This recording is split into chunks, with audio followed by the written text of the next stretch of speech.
నమస్తే. తెలంగాణ రాష్ట్రంలో ఉద్యోగ సంఘాల నుండి పెద్ద ఎత్తున రాష్ట్ర ప్రభుత్వానికి అయితే ఇక డిమాండ్ వస్తున్నాయి. ఇక పెండింగ్లో ఉన్న 5 డిమాండ్లను మాత్రం జూన్ 2 లోపు మాత్రం తీర్చాలి, లేకపోతే మాత్రం మేము ధర్నాలకు వెళ్తామని కూడా చెప్పే పరిస్థితి కనిపిస్తుంది. ఈ నేపథ్యంలో హర్షవర్ధన్ రెడ్డి గారు ఉన్నారు, కాంగ్రెస్ పార్టీ అధికార ప్రతినిధి, అలాగే ఉద్యోగ సంఘానికి సంబంధించిన నాయకులు. ప్రధానంగా ప్రభుత్వానికి అల్టిమేటం ఇచ్చారు. మా పెండింగ్లో ఉన్న బకాయిలు మాత్రం మాకు ఇవ్వండి, లేకపోతే మాత్రం తగ్గేదే లేదంటే ఏం చెప్తారు? అంటే ఉద్యోగ సంఘాల నాయకులుగా ఉద్యోగులు ఎదుర్కొంటున్నటువంటి సమస్యలు కానీ, ఉద్యోగస్తులకు ప్రభుత్వం నుంచి వచ్చే ఆర్థిక సంబంధించిన విషయాల పట్ల స్పందించే ఆ రైట్ ఉంటుంది, నాయకత్వమే అది. సో అల్టిమేటం అనే కంటే కూడా ఒక 5 డిఏలు ఇప్పటికీ పెండింగ్లో ఉన్నాయి. చాలా డిఏలు పెండింగ్ అయినాయి కాబట్టి ఉద్యోగస్తులందరూ కూడా ఆశిస్తున్నారు, ఆశ పడుతున్నారు అని చెప్పేసి ప్రభుత్వానికి విన్నవించడం జరిగింది. ఇప్పుడు నవీన్ మిట్టల్ గారు కమిటీకి కూడా విన్నవించారు. ఇంతకుముందు క్యాబినెట్ సబ్ కమిటీలకు కూడా విన్నవించడం జరిగింది. గతంలో మాదిరిగా కాకుండా ఈ దఫా గౌరవ రేవంత్ రెడ్డి గారి ఆధ్వర్యంలో వారు ముఖ్యమంత్రి అయిన తర్వాత 2 సార్లు ఈ టీఎన్జిఓస్ కానీ, టీజీఓస్ కానీ, జేఏసీ అన్ని సంఘాలు ఉంటాయి, అందులో టీచర్లు అందరూ కూడా ఉంటారు. అన్ని సంఘాలను పిలిపించుకొని స్వయంగా రేవంత్ రెడ్డి గారే మార్చి 10, 2024 రోజు ఎంసీహెచ్ఆర్డీలో మాట్లాడినరు. ఐ థింక్ 24 అక్టోబర్ 2024 రోజు ఇక్కడ సెక్రటరియట్లో ఒక 5-6 మంత్రులను, బట్టి గారిని, తర్వాత పొంగులేటి గారిని, శ్రీధర్ బాబు గారిని, దామోదర నరసింహ గారిని, పొన్నం గారిని పెట్టుకొని ముఖ్యమంత్రి గారే సుదీర్ఘంగా చర్చలు జరిపిండ్రు. అయినప్పటికీ కూడా 5 డిఏలు అయినసరికి కొంత ఎక్కువ డిఏలు పెండింగ్ అని చెప్పేసి ఉద్యోగస్తుల నుంచి వస్తున్నటువంటి కోరికలను కావచ్చు, వాళ్ళు ఆశిస్తున్నటువంటి తీరును కావచ్చు, జేఏసీ నాయకులు ప్రభుత్వానికి విన్నవిస్తున్నారు. It's not a ultimate, just 9th నుంచి మేము పోతున్నామన్నారు. పోకపోవచ్చు అని నేను అనుకుంటున్నాను. ఎందుకంటే ఇక్కడ ఇంకొక కోణం కూడా మనం ఆలోచన చేయాలి. ఇవాళ ఉద్యోగస్తులకు రావాల్సినటువంటి డిఏలు కానీ, పిఆర్సీ కానీ, హెల్త్ కార్డ్స్ కానీ డెఫినెట్ రావాల్సిందే. ఇది వాళ్ళ రైటు. ఏదో తెలంగాణ వచ్చినాక కోరిన కోరికలు కావు ఇవి, లేదా కాంగ్రెస్ పార్టీ అంటే టీఆర్ఎస్ను మార్చి కాంగ్రెస్ పార్టీని తెచ్చుకున్న ఉద్యోగస్తులు కోరుతున్న కొత్త కోరికలు కావు. ఇవి మా రైటు ఎంప్లాయీస్గా. కాబట్టి జాప్యం జరుగుతుంది, లేదా అసలే అమలు కావడం లేదు కొన్ని హెల్త్ కార్డ్స్ లాంటివి, కాబట్టి కోరుతూ ఉన్నారు. అయితే వాటితో పాటు ఈ ప్రభుత్వం వచ్చిన తర్వాత గతంలో అసలు కరోనా టైంలో డిఏలు ఆపడం, సగం జీతాలు ఇచ్చినటువంటి ప్రభుత్వం కూడా మనం చూసినాం. అదేవిధంగా నెలలో ఏ తేదీన జీతం వస్తుందో తెలియని పరిస్థితి చూసినాం. ఎందుకంటే ఒక ప్రభుత్వ ఉద్యోగం అంటే 1వ తారీఖు నాడు జీతం రావాలి. 1వ తారీఖు నాడు జీతం వస్తే ఆయన తీసుకున్నటువంటి గృహ రుణం కావచ్చు, వాహన రుణం కావచ్చు, విద్యకు సంబంధించి పిల్లల హైయర్ ఎడ్యుకేషన్ సంబంధించిన విద్యా రుణం కావచ్చు, లేదా పర్సనల్ లోన్ ఏదైనా ఉంటే కూడా ఒక కంతు డేట్ పెట్టుకుంటారు. ఆ కంతు డేట్న కట్టు కాకపోతే ఆ సిబిల్ కోల్పోయినటువంటి లక్షలాది మంది ఉద్యోగ ఉపాధ్యాయ పెన్షనర్లు కూడా చాలామంది మనం చూసినాం. వాళ్ళందరి యొక్క సిబిల్ కాపాడుతూ ఒక ఉద్యోగి అంటే 1వ తారీఖు నాడు జీతం రావాలి, మిగతావి కొన్ని అటు ఇటు అయినా నడుస్తాయనే ఉద్దేశంతో గౌరవ రేవంత్ రెడ్డి గారు ముఖ్యమంత్రి అయిన తర్వాత జనవరి 1, 2024 నుంచి ఇవాల్టికి 17 నెలలు ఒక్కరోజు కూడా జస్ట్ ఏమైనా bank holiday, Sunday, general holiday ఉంటే తప్ప ఫస్ట్ నాడే జీతాలు వచ్చినట్టు చేయడం జరిగింది ఉద్యోగస్తు ఉపాధ్యాయుల కోసం. నెక్స్ట్ వచ్చేసి ఏం చేసిండ్రు, ఇవాళ అన్ని డిపార్ట్మెంట్లో దాదాపు నాకు తెలిసి ఆయన రైట్ ఆర్ రాంగ్ కొంచెం అటు ఇటు ఒక 80,000 మందికి ప్రమోషన్స్ వచ్చినాయి. మా స్కూల్ ఎడ్యుకేషన్ విషయానికి వస్తే ఒక 11,000 మందికి భాషా పండితుల పీటీల అప్గ్రేడేషన్ అయ్యి 2 ఇంక్రిమెంట్లు అడిషనల్గా రావడం, ఆ 2 ఇంక్రిమెంట్లకు హెచ్ఆర్ఏ, డిఏ ఇవి పెరగడము, తర్వాత గురుకులాల్లో ఒక 6-7 మందికి ప్రమోషన్స్ రావడం, లెక్చరర్స్ కానీ, డిగ్రీ కానీ అన్నింట్లో ప్రమోషన్లు వచ్చినాయి. స్కూల్ అసిస్టెంట్లకు ఒక 6-7 మంది జిహెచ్ఎంలో అయినరు, ఒక 2,000 మంది దాకా, ఒక 6-7 మంది ఎగ్జిట్లు స్కూల్ అసిస్టెంట్లు అయినరు. వేరే డిపార్ట్మెంట్ పంచాయతీరాజ్, రెవెన్యూ, అన్నిట్లో ట్రెజరీ కానీ అన్ని డిపార్ట్మెంట్లో ప్రమోషన్స్ వచ్చినాయి, ఈవెన్ పోలీసులలో కూడా. మరి ప్రమోషన్ అంటే ఏంది, ఒక ఉద్యోగికి ఒక ప్రమోషన్ వస్తే 2 ఇంక్రిమెంట్లు అడిషనల్గా జంప్ అవుతాయి. ఆ 2 ఇంక్రిమెంట్లు అంటే జీతం పెరిగినట్టే, ప్లస్ ఆ 2 ఇంక్రిమెంట్లకు వచ్చే హెచ్ఆర్ఏ, డిఏ ఇవన్నీ కూడా జీతం పెరిగినట్టే. అట్లా అని చెప్పేసి నేను డిఏలు లేదా పిఆర్సీ రావద్దని అనలేదు. అదేవిధంగా ఈసారి ఎప్పుడు లేనిది ఒక 56,000 మందికి కొత్తగా ఉద్యోగాలు ఇవ్వడం జరిగింది రేవంత్ రెడ్డి గారు. ఆ 56,000 పోస్టులు ఖాళీగా ఉంటుండే, మనం జీతం ఇచ్చే పని లేకుంటుండే. కానీ ఖాళీగా ఉండొద్దని ఓ 11,064 టీచర్ పోస్టులు మీరు చూసి ఉంటారు కదా, అన్ని పోస్టులు ఇస్తూ ఉన్నాడు గురుకులాల్లో కానీ అంతటా. కానీ అది కాకుండా తల్లో, తండ్రో, భార్యనో, భర్తనో చచ్చిపోతే కారుణ్య నియామకాలు జరుగుతాయి. 2015 నుంచి తెలంగాణలో రిక్రూట్మెంట్స్ లేవు. మరి రేవంత్ రెడ్డి గారు వచ్చిన తర్వాత సింగరేణి గని కార్మికులకు కారుణ్య నియామకాలు ఇచ్చిండు, పంచాయతీరాజ్ డిపార్ట్మెంట్లో 516 మందికి ఇచ్చిండు, ఆర్టీసీలో 813 మందికి ఇచ్చిండు. ఇట్లా ఒక 3-4 వేల మందికి వీళ్ళకు కూడా కారుణ్య నియామకాలు ఇచ్చిండు. వెరసి నాకు తెలిసి ఒక 60 నుంచి 65 వేల కొత్త ఉద్యోగస్తులకు ఉద్యోగాలు ఇచ్చిండు, వాళ్ళకు కూడా జీతం ఇవ్వాలి కదా, నెల నెల జీతం ఇవ్వాలి కదా, ఆర్థిక భారం పడుతుంది. కానీ ఇదే సందర్భంలో బీఆర్ఎస్ పార్టీ నేతలైతే బయటకు వచ్చి, అలాగే ఉద్యోగ సంఘాలు ఉంటున్న వాళ్ళు కూడా బయటకు వచ్చి కూడా ఇచ్చిన హామీ నెరవేర్చాలి, చేత కాకుంటే ఆ సీఎం పదవి నుండి దిగిపోవని కూడా నేరుగా మాట్లాడుతున్నారు. ఎస్, ఎవరైనా సరే, నువ్వైనా నేనైనా ఇచ్చిన మాట మీద నిలబడాలి, నెరవేర్చుకోవాలని అంటారు. అనకున్నా మనం నిలబెట్టుకోవాలి, ఇట్స్ ఫ్యాక్ట్. నేనేమంటున్నా అంటే రేవంత్ రెడ్డి గారు ప్రభుత్వం వచ్చిన తర్వాత June 6, 2024 వరకు ఎన్నికల కోడే. పోయిన June 6 నుంచి ఈ June 6 ఇంకా రానేలేదు. 11 నెలల కాలంలోనే ఇన్ని వేల మందికి ఉద్యోగాలు ఇచ్చిండు. ఉద్యోగాలు ఇవ్వడం అంటే ఉద్యోగాలు ఇచ్చిన తర్వాత నెల నెల జీతాలు ఇవ్వాలి, ఆర్థికపరమైనటువంటి జీతాలే కదా. వాళ్ళకు వసతులు కల్పించాలి, వాళ్ళకి టీఏలు ఉంటాయి, డిఏలు ఉంటాయి, యాన్యువల్ గ్రేడ్ ఇంక్రిమెంట్స్ ఉంటాయి. అదేవిధంగా ఇన్ని వేల మందికి ప్రమోషన్స్ ఇచ్చిండు, దాదాపు ఒక 40, 60, 70, 80 వేల మందికి ప్రమోషన్స్ ఇచ్చిండొచ్చు, స్కూల్ ఎడ్యుకేషన్ అన్ని కలిపితే. మరి వాళ్ళకు ప్రమోషన్ వస్తే 2 ఇంక్రిమెంట్లు, కథ కార్ఖానా ఇవన్నీ పెరిగినాయి కదా, ఇవన్నీ కూడా రేవంత్ రెడ్డి ఇచ్చిండు. అదేవిధంగా ఈ దుర్మార్గులు అస్తవ్యస్తంగా చేసినటువంటి ఆర్థిక వ్యవస్థ, గత పరిపాలనలో ఏ తేదీన జీతాలు వస్తుండే, సప్లిమెంటరీ బిల్లులు లేవు, ఈ కుబేర్ అనే ఒక దరిద్రం వ్యవస్థను ఏర్పాటు చేసి ఏ బిల్లు అయినా ఈ కుబేర్లో మింగినట్టు అవుతుండే.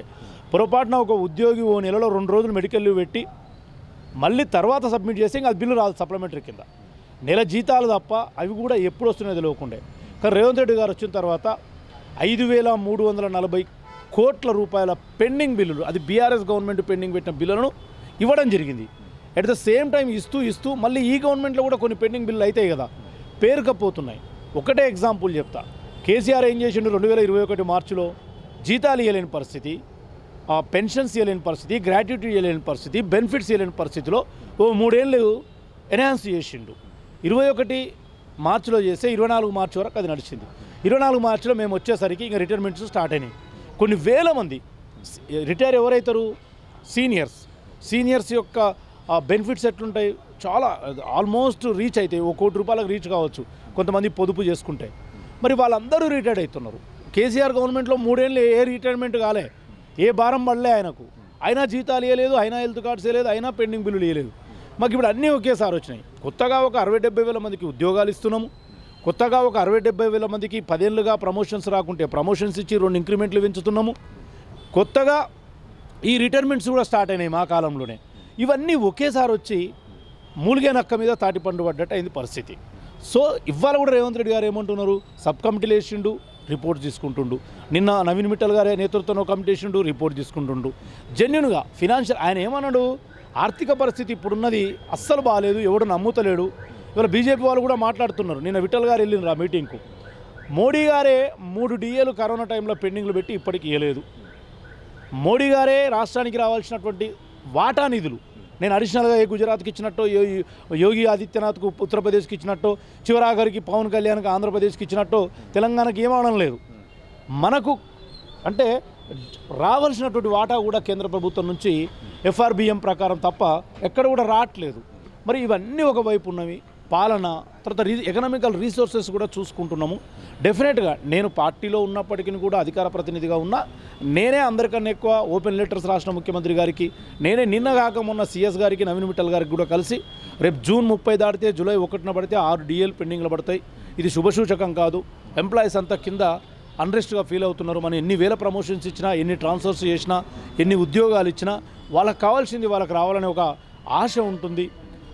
ఎక్స్పెన్సివ్ అవుతుంది లైఫ్, అంటే జీవన ప్రమాణ స్థాయి కూడా పెరుగుతున్న ధరలను బట్టే కదా ఇవ్వాల్సింది DA అని నేను ఎక్స్ప్లెయిన్ చేస్తూ ఉన్నా. కానీ ఎవరెంత ఎక్స్ప్లెయిన్ చేసినా ఈరోజు ఒక 5,340 కోట్లు పెండింగ్ బిల్లులకు ఇవ్వడం, ఈ కొత్త ఉద్యోగాలు, కొత్త ఉద్యోగస్తులకు జీతాలు, కొత్త ప్రమోషన్స్ వల్ల పెరిగే జీతాలు, ఇవన్నీ భారంగానే అవుతున్నాయి. నేను నిజంగా చెప్తున్నా కదా, మా రేవంత్ రెడ్డి కూడా ఈ 60,000 ఉద్యోగాలు ఇవ్వకుండా, ఈ 60-70 వేల మందికి ప్రమోషన్స్ ఇవ్వకుండా, ఈ రిటైర్మెంట్స్ మేము కూడా ఇంకో 3 ఏళ్ళు పెంచింటే మేము మంచిగా ఇస్తుంటిమి, DAలు ఇస్తుంటిమి, PRC ఇస్తుంటిమి. గతం కేసీఆర్ కూడా PRC కరెక్ట్ ఏమి ఇవ్వలే. 2013 డిసెంబర్ 31 రోజు ఆ రోజున్న కిరణ్ కుమార్ రెడ్డి గారు డిసెంబర్ 31, 2013 అంటే మీకు ఐడియా వచ్చింటుంది. ఆల్మోస్ట్ తెలంగాణ డివైడ్ అయిపోయింది. CWCలో కానీ పార్లమెంట్లో ఫిబ్రవరిలో పెట్టే బిల్లు తప్ప అంతా అయిపోయింది. అయినా కూడా రాష్ట్రం విడిపోతుందని 30% IR ఆ రోజు కిరణ్ కుమార్ రెడ్డి గారు ఇస్తే, ఆ 30% బేస్ చేసుకొని 43% ఇవ్వాల్సి వచ్చింది. మొన్న చూడండి, ఇప్పుడు ఏమంటున్నారు, PRC ప్రకటన చేయాలి, జూలై 2023 నుంచి PRC రావాలి. మరి పీఆర్సీ ఇవ్వకుండా కేవలం 5% ఐఆర్ ఇచ్చినటువంటి కేసీఆర్ని ఇలా సంఘాలు కొన్ని వెనకేసుకొస్తున్నాయి. ఇవాళ టీఎన్జిఓలు, టీజీఓలు, జేఏసీ నాయకులు ప్రభుత్వంతో బార్గెయిన్ చేస్తున్నారు, సంప్రదింపులు చెప్తున్నారు. మంచిగానే ఉంది. మేము ధర్మగంట తెరిచినాం. ఎప్పుడంటే ఇప్పుడు ముఖ్యమంత్రులను కలవచ్చు, మంత్రులను కలవచ్చు, సబ్ కమిటీ సభ్యులను కలవచ్చు. గత ప్రభుత్వంలో అది లేదు. మేము అడుగుదామని బయలుదేరే లోపలనే మా ఇంటికాడ 2 పోలీసులు వచ్చి హౌస్ అరెస్ట్ చేస్తుండ్రు. ఏంది మీరు ప్రగతి భవన్ పోతున్నారంట కదా, మీరు హరీష్ రావు ఇంటికి పోతున్నారంట కదా, మీరు కేటీఆర్ ఇంటికి పోతున్నారంట కదా అని అరెస్ట్ చేసిన రోజుల నుంచి ఈరోజు ఎవరంటే వాళ్ళు గాంధీ భవన్లో వస్తున్నారు, ఎవరంటే ఎవరు ప్రగతి భవన్ పోతున్నారు, ఎవరంటే ఎవరు సెక్రటరీకి వచ్చి అడుగుతున్నారు, చెప్తున్నారు, వింటున్నారు, నడుస్తుంది. ఇది ఈ ప్రభుత్వం. చివరికి ఒక మాట చెప్పండి, ఉద్యోగ సంఘాలకు ఏం భరోసా ఇస్తారు? ఎందుకంటే మీరు వాళ్ళ తరపున ఉన్నారు, ఇప్పుడు ప్రభుత్వంలో కూడా మీ పార్టీ అధికారంలో ఉంది కాబట్టి చివరిగా వాళ్ళకి ఇచ్చే భరోసా ఏంటంటే? డెఫినెట్గా నేను ఇందాక చెప్పినవన్నీ కూడా జరుగుతూ ఉన్నాయి. నేను ఒకటే మళ్ళీ చెప్తా ఉన్నా. ఒక 60,000 కొత్త ఉద్యోగాలు ఇచ్చినాము మన యువతకు, మన వారసులకు. ఆ 60,000 మందికి ఇలా జీతాలు ఇవ్వడం అనేది స్టార్ట్ అయ్యింది. ఒక 60 నుంచి 70,000 మందికి జస్ట్ స్కూల్ ఎడ్యుకేషన్లే అన్ని గురుకులాలు అన్నీ కలిసి ఒక 20,000 ప్రమోషన్స్ ఇచ్చినాము. వేరే డిపార్ట్మెంట్లో కూడా ఒక 50,000, 60,000 దాకా ప్రమోషన్స్ ఇచ్చినాము. ఒక ప్రమోషన్ మీన్స్ 2 ఇంక్రిమెంట్లు జంప్ అవుతాయి. ఆ ఇంక్రిమెంట్లకు డిఏలు, హెచ్ఆర్ఏలు అన్నీ కలిపితే అది కూడా ప్రభుత్వానికి భారం అవుతుంది. గత 3 ఏళ్ళు రిటైర్మెంట్స్ ఆగిపోయినవి. ఇలా రిటైర్మెంట్స్ కావడం వల్ల ఒకరొకరికి లక్షల్లో పొదుపు చేసిన వాళ్ళకు దాదాపు 1 కోటిని రీచ్ అయ్యేటువంటి డబ్బును ఇలా ప్రభుత్వం చెల్లించాల్సి వస్తుంది. అదేవిధంగా ఆర్థిక వ్యవస్థ మొత్తం కూడా అస్తవ్యస్తంగా అన్ని కార్పొరేషన్లు ఏర్పాటు చేసిండ్రు, అప్పులు తీసుకున్నారు. ఎఫ్ఆర్బిఎం అప్పులు తీసుకున్నారు, రిజర్వ్ బ్యాంకు అప్పులు తీసుకున్నారు. అన్నిట్లో అప్పులు తీసుకున్న ప్రభుత్వం అది. ఇప్పుడు అప్పు పుట్టే పరిస్థితి లేదని ముఖ్యమంత్రి గారు చెప్పింది మోటుగా అనిపించుండొచ్చు మీకు, కానీ వాస్తవికంగా అంకెలతో చూస్తే అదే పరిస్థితి ఉంది. అయినా కూడా మేమేమంటున్నామంటే ఉద్యోగస్తులకు ఇచ్చినటువంటి కాంగ్రెస్ పార్టీ అంటేనే ఒక నమ్మకం, కాంగ్రెస్ పార్టీ అంటేనే ఇచ్చిన మాట కట్టుబడి ఉంటుందని ఒక నమ్మకం. It's democratic party. మా పార్టీని నమ్మిన ఉద్యోగస్తులు మమ్మల్ని తీసుకొచ్చిన అధికారంలోకి. ఆ నమ్మకాన్ని వమ్ము చేయబోము. ఖచ్చితంగా రేవంత్ రెడ్డి గారు కానీ, ఈ ప్రభుత్వం కానీ, బట్టి విక్రమార్క గారు కానీ అందరు కసరత్తు చేస్తూ ఉన్నారు. డెఫినెట్గా మన డిఏలు మనకి ఇస్తారు. మన పీఆర్సీ పోయినసారి ఇచ్చిన పీఆర్సీలో 33 నెలలు లేట్ అయ్యి ఇచ్చి 21 నెలలు పూర్తిగా జీరో చేసి 12 నెలలు బకాయిలు ఉంటే 18 ఇన్స్టాల్మెంట్లు చేస్తే వాళ్ళు 2 ఇస్తే రేవంత్ రెడ్డి గారు వచ్చిన తర్వాత 16 నెలల బకాయిలను సింగిల్ పేమెంట్ చేసినామండి. మేము సింగిల్ పేమెంట్ చేసింది ఇదే రేవంత్ రెడ్డి గారు, ఇదే ప్రభుత్వం. కాబట్టి మా ఉద్యోగస్తులకు కూడా తెలుసు వాస్తవం. కానీ ఎవరికైనా కూడా మాకు రావాల్సినవి ఎందుకు రావట్లేదని ఒక అసహనం ఉండడం సహజమే.